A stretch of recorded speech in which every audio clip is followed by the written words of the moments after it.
Welcome back, gamers of the internet. This is part 2 of my showcase of the most fun build in Dark Souls 3. Last time we collected all of the necessary bits and bobs to make our endgame character, despite not even being at the deacons yet. In this video we go even further beyond and destroy every boss with minimal effort. Let's start by dismantling the Catholic Church. Getting through the Cathedral was very simple. I didn't run into any problems on my short jog. Now this is strictly unnecessary, but I like to farm for the symbol of avarice here. I do it here because it's pretty easy to steal the church's tithe money and use it to increase your item discovery. The deacons are one of the bosses that get absolutely wrecked by this build. Between Pestle and AoE and 2 kinds of poison mist, these clergymen are even easier to kill than Prowling Magus' congregation. As you can see from my footage, the deacons get poisoned instantly. You can pretty much just cast your spells and go take a nap, especially when the Pope shows up. Back at Firelink, it's time to level up. Since we already have all of our endgame equipment, we can safely ignore most of the stats. I would recommend just leveling health, stamina, and attunement. Maybe some carry weight for more fashion, but it's not necessary. Our drip is already bussin'. Next, we have to go to the Bone Zone and fight your Brain on Vape. The wiki says that Wolnir can be poisoned, but I wasn't able to pull it off. I'm pretty sure Extra Life was just lying to me. Which really sucks because it means I fucked up on the secret Wolnir tech. Fun fact, if you use only Pestilent Mist on his hand, Wolnir will never actually wake up to fight you. It's just like smothering someone in their sleep, which happens to be a hobby of mine. After deboning the Bone Boy, we get to try the Disneyland at 3 AM challenge. I'm off to a bad start due to the Sulyvahn beast being a very scary doggo. But I want to kill it so I can be summoned by Cirrus and get the cat ring. Too bad for me, Cirrus' sign isn't even showing up. It's because I missed the very important part of her quest, where you have to give some old dirt to this old bag. With that step complete, I can help her with the invasion. Now, this fight without a regular weapon is actually kind of hard.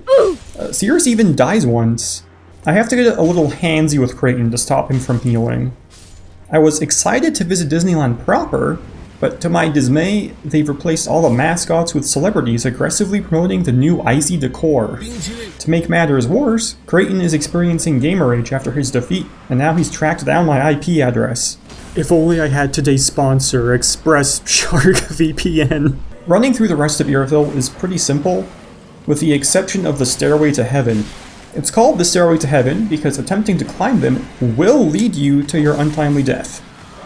Don't forget about your Flaming Fist of Fury to escape by the skin of your teeth. Finally, we're ready to beat the shit out of Pontiff Sulyvahn. He has moments of aggression, but he also spends most of the fight just standing there ominously, waiting for you to make the first move. This means it's very easy to kill him with Pestilent Mist. It's a bit trickier to poison him, but it's still super doable. Once you cast your spells, you can begin role-playing as America during the Vietnam War and let chemical warfare win the fight for you.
A fun fact about this build, since we never actually upgrade our weapons, we basically can't be invaded.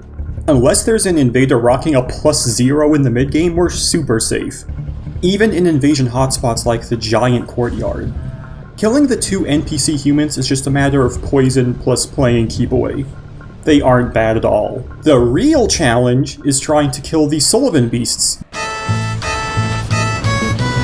It's super easy to aggro only one at a time by inching your way forward, but then you still have to fight them. and it's incredibly difficult.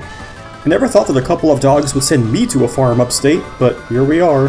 I died so many times, and only just managed to kill the second doggo with a photo finish. The next pit stop is Aldrich. I wasted a lot of time trying to poison him, even though he's immune. I really should have just checked the wiki beforehand, but oh well. Even though poison is awesome, a ton of bosses are just totally unaffected by it. Fortunately, nothing is resistant to Pestilent Mist. Spending too much time around Aldrich has caused the authorities to arrest us and throw us in gay baby jail. Our escape was going smoothly until I got caught like a rat in a sandwich. No. Wait. On the way back, I killed the Mimic with an Estus shard and tried to activate the elevator shortcut. But the rats had other plans. I did learn a very interesting fact though. It turns out that if one of these rats fall off a cliff, they die. We meet Gilligan in the Profaned capital next. Before fighting Yhorm, I have a quick stop to make. I want to meet up with Siegward one last time for a very particular reason. Before I can see him though, I have to take on this trash jobber.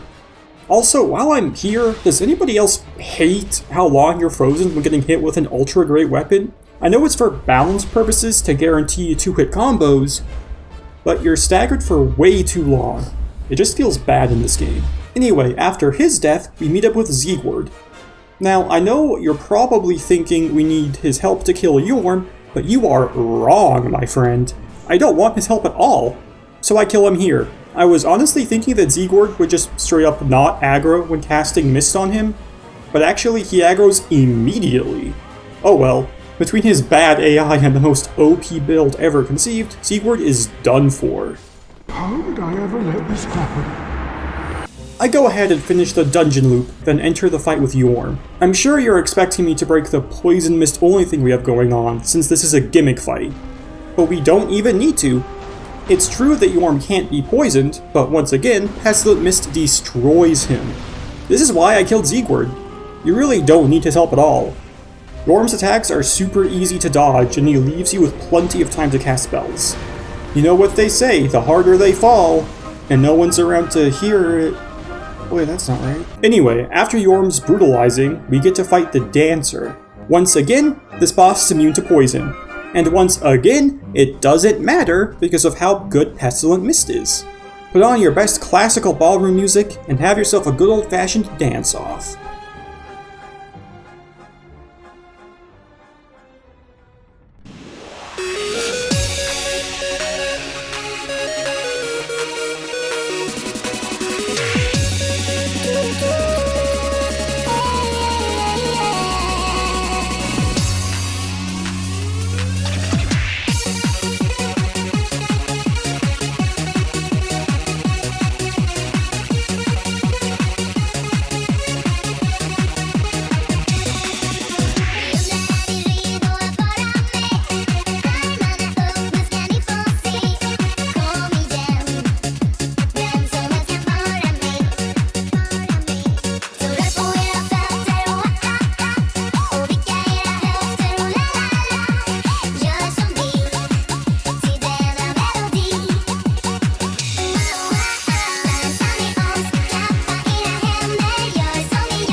With the Dancer dead, it's time to level up.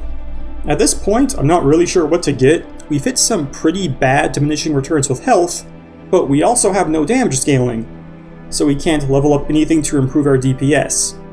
We already have all the stats we need to cast every spell we need, and because we don't swing a melee weapon, we can spend all our stamina dodging. In hindsight, maybe I should have leveled carry weight so I could put on some big boy armor, but I like my current drip.